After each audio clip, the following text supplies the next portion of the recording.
घोरी एक मरे हुए इंसान का खून पी रहा था। गले में लटकती नरमुंड की माला, चिताओं का धुआं, जलती हुई हड्डियों की आवाज और उसके आसपास वो अजीब अघोरी।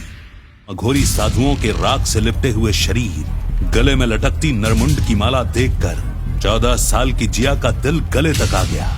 लेकिन तभी उसी जुलूस के बीच उसे एक चेहरा दिखा जो उसे जाना पहचाना लगा। ये कैसे हो सकता है? वो अघोरी तो बिल्कुल मेरे डैड जैसा लग रहा है, लेकिन उन्हें मरे तो 7 साल हो गए। भीड़ को चीरती, लोगों को धक्का देते जिया उस अघोरी का पीछा करने लगी। उसकी आंखों के सामने बस अपने पापा का चेहरा था, पर तभी उसे एक जोर का धक्का लगा और उसका रास्ता कट गया। जिया ने इधर उधर देखा, वो अघोरी भीड़ में गायब हो चुका था। उसने अपने पापा की तलाश जारी रखी। पिता को ढूंढते ढूंढते जिया एक शमशान पहुंच गई। चिताओं का धुआं, जलती हुई हड्डियों की आवाज और उसके आसपास वो अजीब अघोरी साधुओं का डरावना मंजर देखकर जिया का दिल दहशत से भर गया। शमशान के बीचों बीच पहुंचते ही उसने एक अजीब सी आवाज सुनी। वहां एक अघोरी जमीन पर बैठा हुआ कुछ खा रहा था।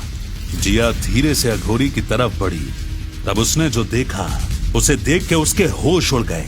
वो अघोरी एक मरे हुए इंसान का खून पी रहा था।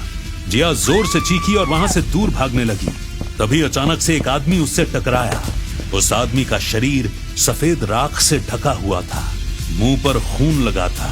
जिया ने देखा कि वो वही अघोरी है जो उस इंसान का खून पी रहा था। जिया ने सोचा कि वो अघोरी इतनी जल्दी उसके सामने कैसे आ गया।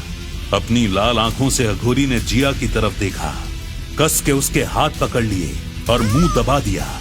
जिया का सांस लेना मुश्किल हो रहा था। हाथ पैर मार के वो झपटने लगी।